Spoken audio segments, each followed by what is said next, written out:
마태복음 6장 25절에서 34절 말씀 가지고 하나님 말씀 증거하겠습니다. 나누실 은혜의 제목은 믿음의 증가, 믿음의 증가라는 제목으로 하나님 말씀 증거하겠습니다.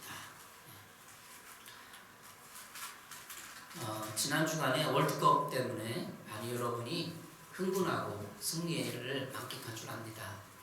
한국이 드디어 월드컵 카타르 월드컵에서 16강에 진출했죠. 포르투갈을 이기고 16강에 진출했습니다. 장하죠.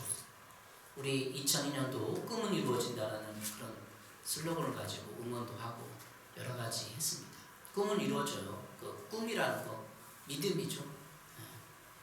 그 기적을 사람들은 얘기합니다. 있을 수 없는 일을 이루어진 거.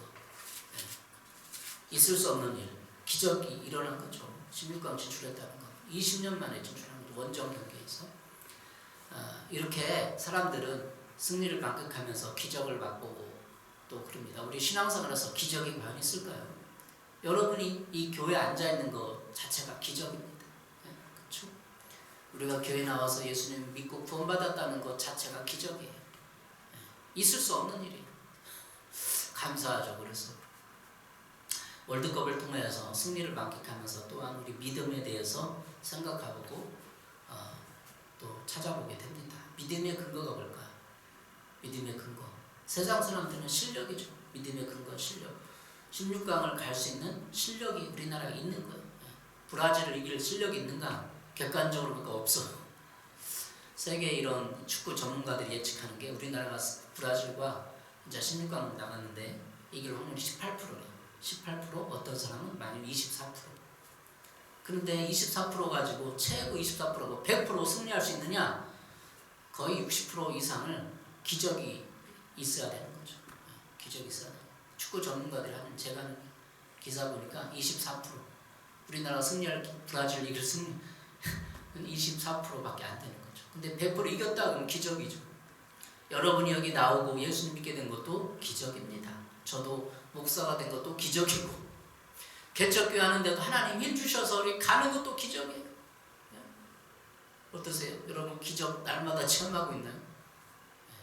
여러분이 예수 믿고 구원받고 또 하나님을 알게 된 것도 기적입니다.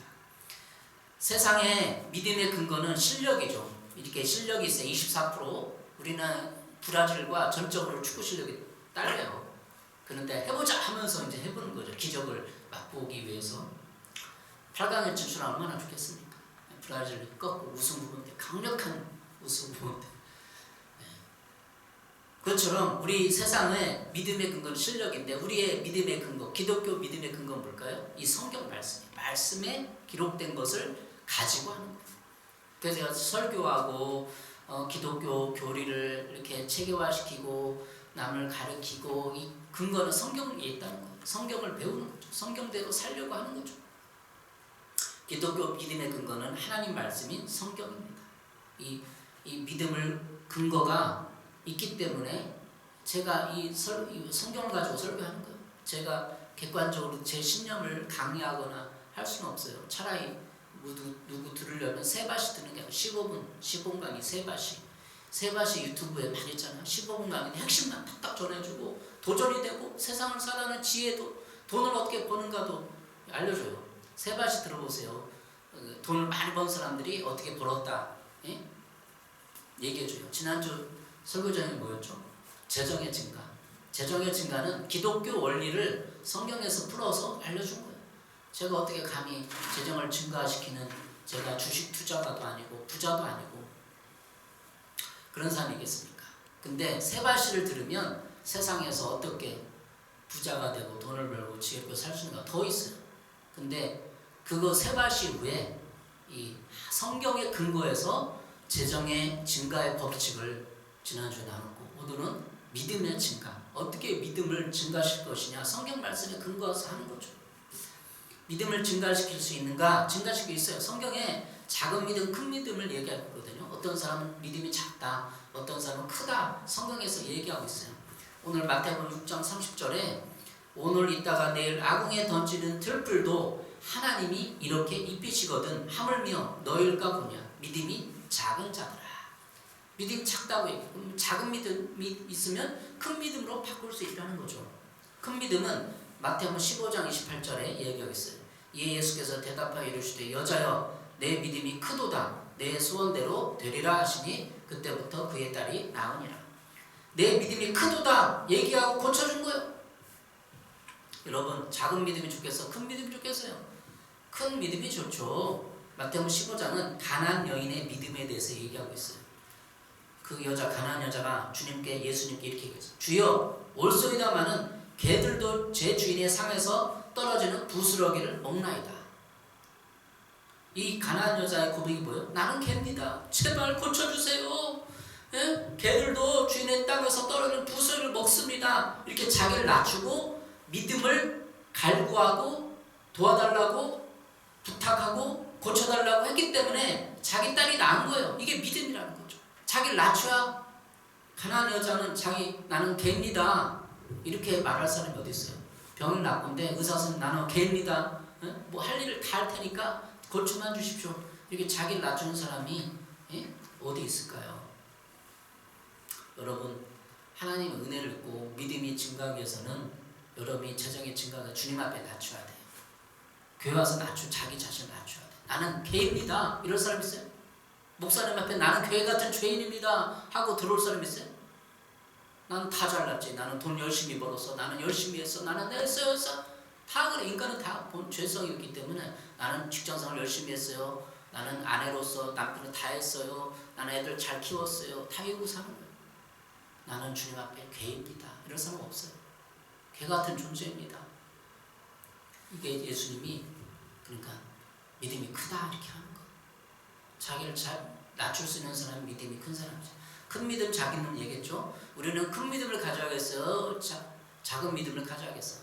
작은 믿음은 근심 걱정 연령 마태복음 6장 30절에 얘기했지만 믿음이 작은 자들아 근심 걱정 연령이 찌들어가지고 늘 긴장돼 있고 늘 부산하고 늘 안타깝고 늘 불안하고 근심 걱정 연령 있는 사람 어때요? 늘 짜증나고 늘 화가 나고. 그러니까 믿음이 작으니까 늘 짜증나고 불안하고 두렵고 그러는 거예요. 왜 예수님처럼 담대하지 못해요? 우리 삶을 들여다보는 거예요. 믿음을 적용시키는 거예요. 지난주에 재정했죠? 왜 재정이 없는 겁니까? 믿음이 없으니까. 믿음을 적용시켜서 안 사니까.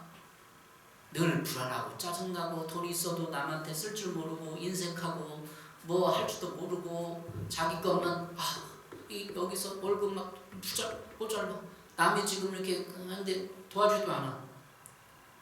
인색한 사람은 믿음이 적은 사람이에요.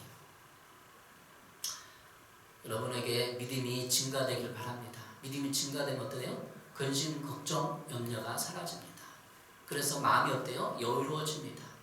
긴장하지 않고 불안하지 않아요. 늘 여유있고 믿음이 증가된 사람은 담대해요. 구약 성경에 나오잖아요.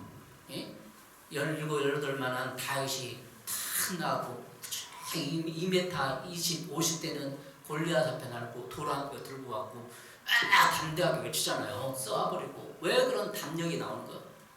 근심, 걱정 이기는 믿음이 있으니까 이기는 거예요. 하나님이 내가 동산에서 있을 때 사자가 오고 늑대가 와서 양을 물어갈 때 내가 이걸로 던져서 하나님 도와주셔서 싸워 승리했다는 그런 자부심이 있기 때문에 근심, 걱정, 염려가 없고 담대히 나가서 골리앗을 쓰러뜨리는 거예요. 우리 삶은 어때요? 믿음이 없으니까 이들 생활비 어쩔까? 이번에 생활비 또 어떻게 부도나면 어떨까? 직장이 그렇게 일이 산더미로 쌓여있는데 직장에 산더미 나는 어떻게 하나? 해고되면 어떡하나? 늘 불안하고 두려운 거야. 믿음이 없으니까 우리 믿음을 가지면 되는 거예요. 하나님이 그러면 믿음을 어떻게 증가시킬까? 오늘 주요 본문에서 세 가지를 제시하겠습니다. 세 가지가 있습니다. 어떻게 믿음을 증가시킬까? 믿음을 증가시키는 방법에 대해서 말하고 있습니다. 오늘 첫 번째 어떻게 믿음을 증가시키는 방법은 공중의 새를 보고 깨달으라는 거. 공중의 새. 예수님 쉽게 말했잖아요. 그 당시에 농경사회에 딱 가서 새들을 보니까 그냥 먹어. 짹짹 지지배배 잘 먹고 그냥. 새가 뭐예요? 하나님이 기르시는 우주의 한 부분 전체. 나랑 새를 대조시키는 거야. 내가 나를 생각해 보니까 나도 하나님이 만든 창조물이고 걸작품인데 저 새처럼 근심 걱정하고 막 두려워하고 불안해하고 있는가 생각을 해보는 거예요.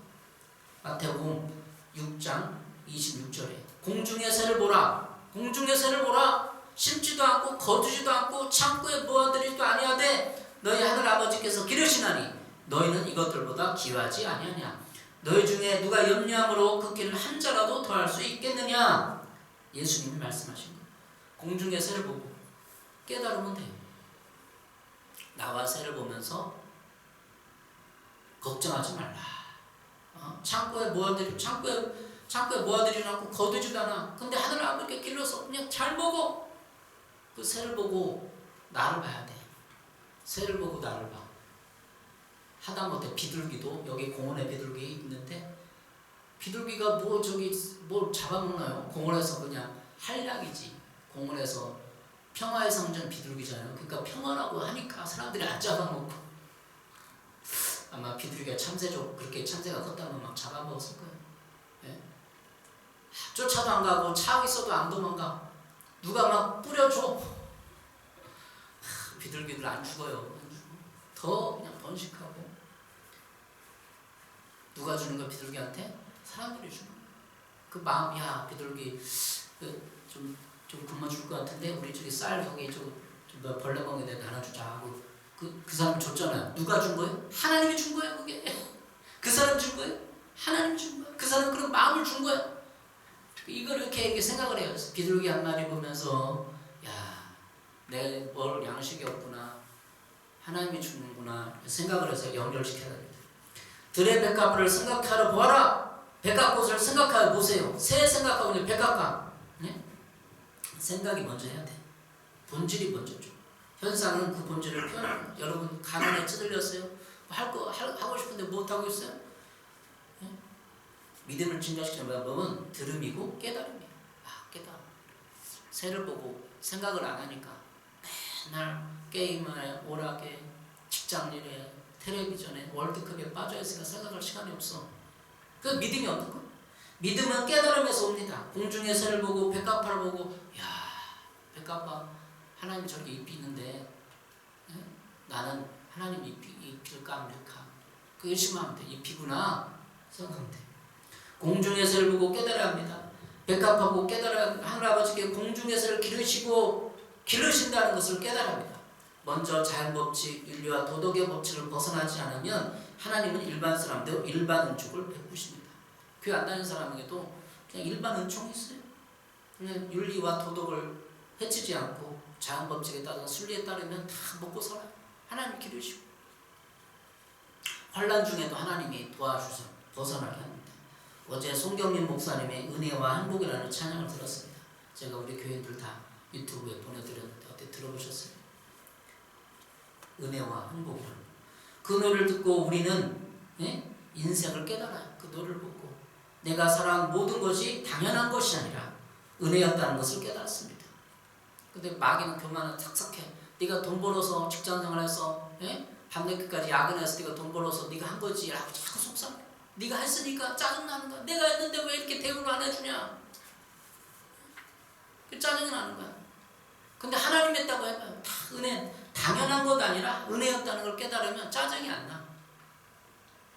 그리고 행복은 주님의 뜻을 따르고 쫓으며 다 할 때 온다는 걸 깨닫습니다. 어제 행복 들어봤어요. 행복이 뭐예요? 그 노래 가사가 하나님 뜻대로 살고 억울함을 당하도 참고 하나님의 은혜를 받으면 그게 행복이라고 그 노래에서 얘기하고 있는 거예요. 마찬가지로 믿음도 하나님의 관점으로 넓어지는 거예요. 믿음의 증가는 하나님의 관점. 하나님의 관점이 뭐예요? 하나님의 관점이 뭐죠? 새들도 입힌다. 행복도 하나님의 뜻을 따르고 살아가는 거, 순종하는 거다라고 생각이 바꾸면 믿음이 증가하는 거죠. 믿음을 적용시키는 거죠. 구원받는 믿음도 있지만 예수 그리스도의 인격과 구속사하고 신뢰하는 겁니다.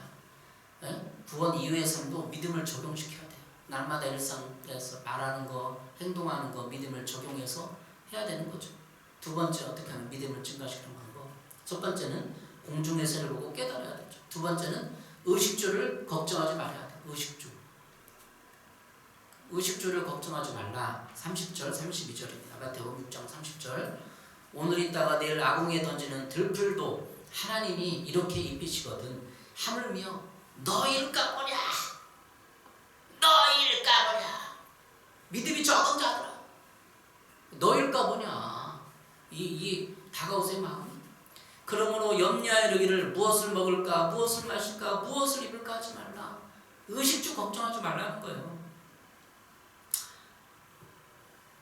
입는 거 먹는 거 이것을 걱정하고 염려하면 우리의 어떻게 해요? 마음이 둔해져요. 새벽 성경은 30절 이렇게 번역하고 있습니다. 오늘 있다가 내일 아궁이에 들어갈 들풀도 하나님께서 이와 같이 입히시거든 하물며 너희들은 입히시지 않겠느냐. 풀도 하나님이 이렇게 초록색, 파란색, 붉은색으로 꽃을 입히고 입히는데 너일까 보냐. 그래서 이 말을 들으니까 저도 그래요. 저 어렸을 때 가난해서 옷을 사본 적이 없어요. 형님들이 준 거 입고 친척 집에서 준 거 초등학교, 중학교, 고등학교에서 다 이렇게 입었어요. 근데 불평 한마디, 원망 한마디 안 했어요. 지금도 누가 입던 못 입은 거 그냥 갖다 입었어요. 누가 장모님이 시골에서 안 입는다고 바지도 갖다 입고 그래요. 다 입혀. 왜 안 입혀? 바지 뭐 3만 5만 원짜리 메이커 사야 하는데 근심하고 거기다 걱정하고 할 거는 그러면은 안 되죠. 다 하나님이 입히시는 거예요. 의식주를 걱정하지 마라. 생활과 염려로 마음이 둔해지는 거예요. 누가복음 21장 24절 너희는 스스로 조심하라. 그렇지 않으면 방탕한가 술 취한가 생활과 염려로 마음이 둔해지고 뜻밖의 그날이 덕과 같이 너에게 임하리라. 무엇을 입을까 무엇을 마실까 무엇을 늘 염려하고 근심하고 걱정하면 생활과 염려로 마음이 둔해진다는 거예요. 왜 하나님이 걱정하지 말라는 거예요? 걱정하지 말고 계획을 세우는 거예요. 주택에 대한 계획, 먹을 거에 대한 계획을 세우되 그것을 염려해서 내가 스트레스를 받고 낙심하고 자꾸 그렇게 하지 말라는 거죠. 그럼 어떻게 돼요? 생활 염려로 마음이 둔해져요. 누가복음 21장 24절의 근간 말씀. 마음이 둔해진다는 거예요. 지금 내가 여기 와서 해야 할 일을 못하는 거예요. 그래서 우리 아이도 교육을 해보는데 초등학생이나 아이들은 자꾸 이걸 할 걸 알려줘요. 이거 희수야 이거 해라 뭐 해라 이거 다음 이거 해야지.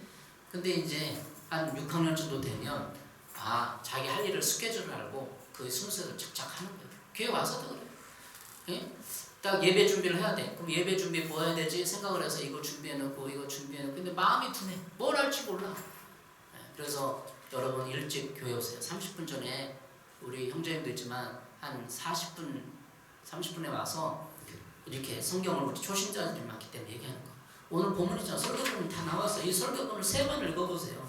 3번 읽어보고 찬송가도 찾아보고 이렇게 예배 준비하는 거예요. 미리 와서 다 사모님도 모범을 보여야 돼. 다 앉아서 성경 본문 3번 읽어보고 주님 기도하고 각가지 여기 또 준비도 해놓고 뭐 떨어지는 것마다 살피고 이게 그래야 돼. 그러니까 뭐라 주일날 됐는데 마음이 둔해. 토요일날 밤 12시까지 월드컵 봤어. 금방 주섬주섬 뭐 어디서도 왔어. 예배가 안 되는 예배가. 30분 전에 다 와서 주님 뭘 해야 됩니까? 성경 본문 읽고 교회도 살피고 뭘 해야 되는지 살피고. 그래서 토요일날은 주일을 준비하는 날이에요. 교회 주일을 준비하는 날입니다. 일찍 자야 돼. 일찍 자야 돼. 일찍 안 되는 건 예배를 안 드리겠다, 못 드리겠다, 불성실하게 드리는 거예요. 하나님 기뻐하시는 예배가 안 되는 거예요. 일찍 자고, 토요일날 일찍 주무세요. 우리 자매님. 예? 하나님이 여기 계셔요. 임재에 계셔요. 예배 드리는 자 두세 사람 항상 함께 한다고 그랬어요. 휴대폰 내려놓으세요.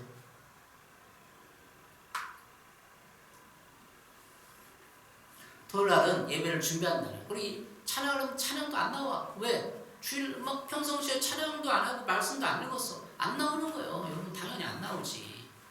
예? 예배가 밖에서 하나님 입을 찬양을 안 하는데 따라하려고 노력을 하고 여기서 하고 그럼 하나님이 내 마음에 문을 열어서 말씀을 깨닫게 하시고 예배를 받으시고 그렇게 되는 거예요. 그 예배자가 돼야 되겠죠. 주중에 찬양도 듣고 어제 보냈던 찬양 좀 들어보셨어요? 행복이 그런다 하면서 행복의 가치관을 믿음으로 바꿔야 돼요. 세상 행복은 뭐예요? 아파트 열채. 소유의 행복이 있다고 세상은 얘기해요. 근데 우리 가치관은 100% 틀려요. 소유가 아니라 여기 와서 하나님 말씀대로 사는 것이 행복이다라고 가치관을 바꿔야 돼요. 여러분, 지난주에 재정의 증가에 대해서 얘기했습니다. 재정에 믿음을 적용시켜야 합니다. 오늘 믿음의 증가를 하려면 먼저 우리가 이 세상 일상을 믿음으로 바라보고 생각을 해요. 행복론도 행복이라는 찬양에 다 있어요. 그게 행복이에요. 그게 행복이에요. 여러분, 뭐가 행복이에요? 소유가 행복이 아니라 하나님 뜻에 따르고 순종하는 거, 억울한 일 당하지만 눈물을 흘리면서 하나님의 인도를 받는 그게 행복이라는 거죠. 우리 부유의식이 있습니다. 가난의식이 있어요. 가난의식을 부유의식으로 바꿔야 돼요.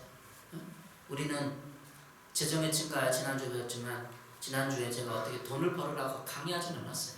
저축하고 주식을 하고 투자하고 책을 쓰고 장사를 해라 그런 거 강의했어요. 재정의 증가의 원리가 뭐예요? 심으라는 거. 하나님을 바라보고 심으라는 거. 주위 이웃을 돌보고 그러면 하나님께 하는 거. 하나님 복을 준다는 거. 그게 원리 아닙니까? 믿음도 마찬가지. 믿음. 기독교적 원리를 먼저 알아야 합니다. 몇 년 동안 돈을 안 썼습니까? 네? 아껴서 뭐 할 거예요? 주님 위해서 베풀고 주를 위해서 쓰고 선교하고 구제하고 가난한 사람 돌보고 이러면서 재정의 증거가 있는 거예요. 네? 걱정을 맡겨야 되는 겁니다. 내일 걱정은 내일이 알아서 할 것이다. 34절이죠. 그러면 걱정을 어떻게 할 것이냐. 마태복음 6장 34절입니다. 그러므로 내일을 위하여 염려하지 말라. 내일 일은 내일이 염려할 것이요 한날의 괴로움은 그날로 족하니라. 네. 내일 일은 내일 염려. 생활 많이 있어요. 내 직장 일도 있고 뭐 가정 일도 있고 뭐 자녀 교육 문제 있고 학교도 문제 있어요. 그러나 세번역 성경을 읽어보니까 뒤를 해보니까 정확한 설명이 있는 겁니다. 그러므로 내일 일을 걱정하지 말아라. 내일 걱정은 내일이 알아서 할 것이다. 한날의 괴로움은 그날로 족하니라. 내일 걱정은 내일이 맡아서 할 것이다. 이해하십니까? 내일 걱정은 내가 왜 맡아 내일 일을 직장에 그 스트레스 받은 거 내가 하는 게 아니야. 내일이 알아서 하라고. 내일에 맡기라는 거예요. 내일 걱정은 내일이 맡아서 할 것이다. 뒤에 하면서 이 말씀이 확 다가왔어. 내일 일을 생각하고 계획하면 안 돼요.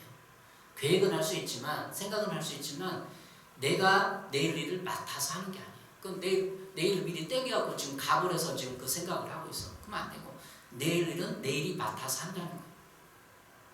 내일 일을 내려놓으라는 거죠. 그러면 염려, 근심, 걱정을 내려놓을 수 있습니다. 교회도 봉사도 모든 것이 마찬가지. 돈 버는 방법. 예전에 아는 형제가 몇 천만을 가지고 좀 빌린 것도 있고 해갖고 대출받아 아파트를 샀어요. 그리고 아파트 값이 오르니까 돈을 번 거예요. 그러나 재정의 증가는 어때요? 기독교인 재정화는 심어라, 베풀라, 나누어주라, 도와주라. 이게 기독교 지난주에 설교 들은 핵심이에요. 심어라, 베풀라, 나누어주라, 도와주라. 믿음의 증가는 뭐예요? 믿음의 증가는 믿음을 우리가 적용해서 살아가는 거예요. 내일 일은 내일이한테 맡기는 거예요. 누가복음 6장 38절에 말하고 있습니다. 주라 그리하면 너에게 줄 것이니 곧 후이되어 누르고 흔들어 넘치도록 하여 너에게 안겨주리라. 너희가 헤아리는 그 헤아림으로 너희도 헤아림을 도로 받을 것이니라. 세번역성이 이렇게 말하고 있습니다. 남에게 주어라. 그러면 하나님께서도 너에게 주실 것이니. 남에게 주어라. 이게 성경적 원리. 남에게 주어라. 네? 그러면 하나님께서 너에게 주실 것이다. 누가복음 6장 38절. 이게 의식주를 걱정하지 않은 방법. 남에게 주면 하나님께서 준다는 것. 세 번째, 하나님 나라를 구하라는 것. 마태복음 6장 33절. 그런즉 너희는 먼저 그의 나라와 그를 구하라. 그리하면 이 모든 것을 너에게 더하시리라. 너희는 먼저 그의 나라와 그의 의를 구하라. 하나님 나라를 구하라. 이 세상의 가치관은 나의 나라야. 내가 좀 아파트 평수 늘려가고 내가 행복하고 이게 나의 나라. 내가 우상이 된 나라. 하나님 나라를 생각하면 근심 걱정이 없어져요. 쉬워요. 아주 쉬워요. 기독교 주는 아주 쉬워요. 히브리서 11장 23절 26절입니다. 예? 모세가 나오죠. 모세의 선택이 뭐예요? 영원한 것을 선택한 겁니다. 모세가 태어났을 때 믿음으로 그 부모는 석 달 동안 아기를 숨겨두었습니다. 그들은 아기가 잘생긴 것을 보았기 때문입니다. 그들은 왕의 명령을 두려워하지 않았습니다. 믿음으로 모세는 어린이 되었을 때 바로 왕의 공주 아들이라 불리기를 거절하였습니다. 오히려 그는 잠시 죄의 향락을 누리는 것보다 하나님의 백성과 함께 학대받는 길을 택하였습니다. 세상에 미친 사람이지 왕 거절하고 하나님의 백성들과 학대받는 걸 선택했대. 이 세번역 성경은 리얼해요. 밀어나는 거 아니에요. 밀어나는 거. 왕이 그걸 거절하는 거예요. 왜 그렇게 했어요? 영원한 것을 선택했으니까 그게 거절할 수 있는 거예요. 왕자리, 권력, 그거 영원한 게 아니야. 근데 성경은 너무나 재밌어. 리얼하게 히브리서 11장 23절을 보니까 그들은 아기가 잘생긴 것을 보았기 때문입니다. 잘생긴 것을 봤대. 모세가 잘생긴 것을 보니까 왕의 명령을 거절하고 아껴둔 거야. 잘생긴 것이 뭐예요? 영적인 거. 여기 다 잘생겼어. 이뻐요. 이게 뭐야? 영적인 걸. 모세가 태어났는데 못생긴 놈은 다 죽고 잘생긴 놈만 살았나? 그게 뭐예요? 영적인 것을 그가 사람들이 못 깨달았다는 거죠. 자, 오늘 설교를 정리하겠습니다. 세 가지 했어요. 믿음을 증가시키는 방법은 공중의 새를 보고 깨달아라. 공중의 새를 보고 비둘기를 보고 깨달으면 돼요. 그리고 하나님 공급하시고 채우신다는 믿음을 가지면 됩니다. 두 번째, 의식주를 걱정하지 말아라. 의식주를 걱정하지 말아라. 그러나 계획을 세워 성실히 살아가는 믿음이 있어야 됩니다. 세 번째, 하나님 나를 먼저 구하라. 교회를 우선순위에 신앙의 가치대로 살아가는 믿음을 가져야 합니다. 하나님 나를 먼저 우선순위에 세워라.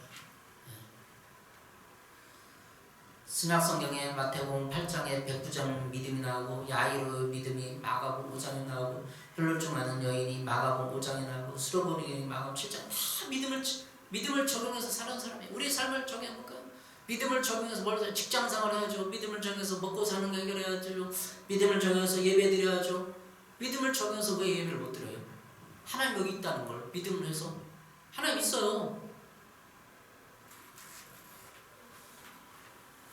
이번에 목회자 우리 세미나 갔는데 강의사님이 그런 말씀하셨어요. 디모데후서 2장 20절 21절에 이런 말씀이 있습니다. 큰 집에는 큰 그릇과 은그릇뿐만 아니라 나무 그릇과 질그릇도 있어 귀하게 쓰는 것도 있고 천하게 쓰는 것도 있나니 그러므로 누구든지 이런 것에서 자기를 깨끗하게 하면 귀에 쓰는 그릇이 되어 거룩하고 주인의 쓰심이 합당하며 모든 선한 일에 준비함이 되리라.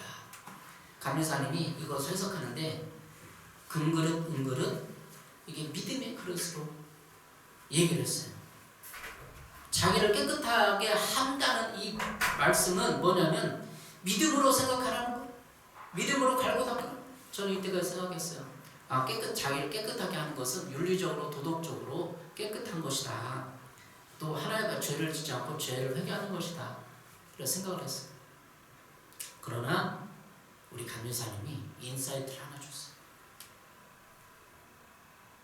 믿음의 증가. 믿음을 준비하는 그릇이다. 믿음의 그릇을 준비하면 금그릇, 은그릇 믿음의 그릇을 준비하면 하나님이 우리를 쓴다는 거예요. 여러분 하나님께 쓰임받지 않고 싶잖아요. 마음이 둔하면 못 쓰임받아요. 지금 교회에서 할 일도 못하는 거예요. 여러분이 생활의 염려 때문에 마음이 둔해지면 생활의 염려 때문에 마음이 둔해지면 지금 해야 될 일을 못해요. 지금 당장 하나님 이거 하라고 하는데 못해.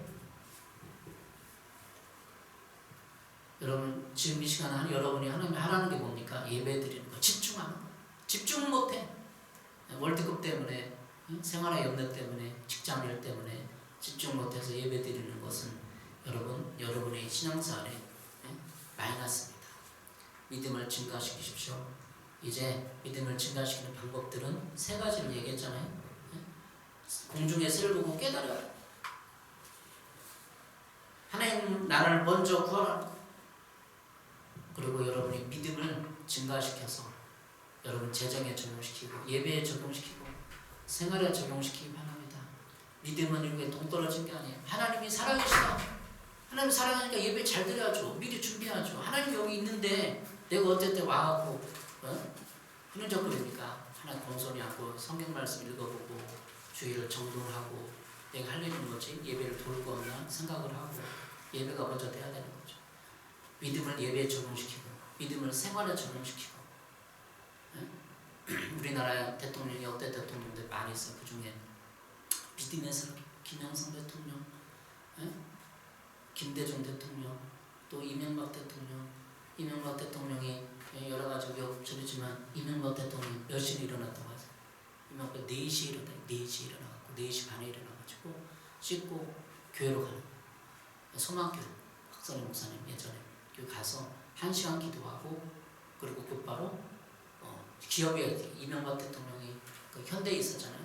기업이 있는데도 미리 가서 그렇게 대통령 될 때도 새벽에도 가서 그렇게 4시 반에 일어나고 우리 삶도 믿음을 적용시키는 거. 이명박 대통령에 대해서 잘한가 못한가 많이 했지만 믿음을 적용을 뭐 하냐는 거죠. 믿음의 적용. 믿음의 실질적인 적용은 내가 하나님 앞에 나와서 성경 읽고 이 성경대로 살겠습니다. 가슴을 뜨겁게 하고 예배를 적용시키고 재정의 믿음을 적용시켜서 살아가는 거예요. 믿음을 적용시키지 않으면 열매가 없어요. 아무것도 없어요. 아무것도. 믿음으로 가난한 여인의 믿음. 저는 그 같은 사람입니다. 적용시키는 거예요. 나를 높이지 말고 나를 낮추고 겸손하게 주님 도와주십시오. 이렇게 손 내밀어 주님 도와주십시오. 난 잘하고 있어요. 잘하고 있어요. 나는 일 열심히 했어요. 아빠도 했어요. 뭐 했어요. 하지 마시고 나는 못했어요. 주님 나를 도와주세요. 이게 믿음을 적용시키네요. 겸손하게 나는 못했어요. 그냥 도와주세요. 이게 믿음의 적용입니다. 도와주세요. 주님. 여러분도 믿음을 적용시켜서 믿음의 증거가 있고 증가된 믿음으로 말미암아 여러분이 복된 삶, 열매 맺는 삶으로 여러분이 살아가길 바랍니다. 이제 브라질전에서 승리하기 위해서는 60% 넘는 기적이 필요합니다. 여러분 삶 가운데 기적이 필요하지 않아요? 기적이 필요해요. 우리 개척교회고 여러분 삶 가운데 기적이 필요한 거예요. 24%의 가능성만 가지고 도전해 보십시오. 주님이 도와주실 것이고 주님이 도와주시고 찬양 듣고 찬양의 가사에 젖어서 믿음을 적용시키고 살아가시길 바랍니다. 기도하겠습니다. 하나님 감사합니다. 믿음의 기적이 필요합니다. 믿습니다.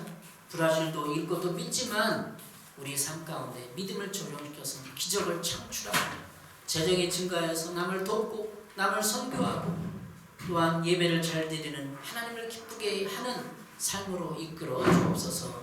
예수님의 이름으로 기도했습니다. 아멘.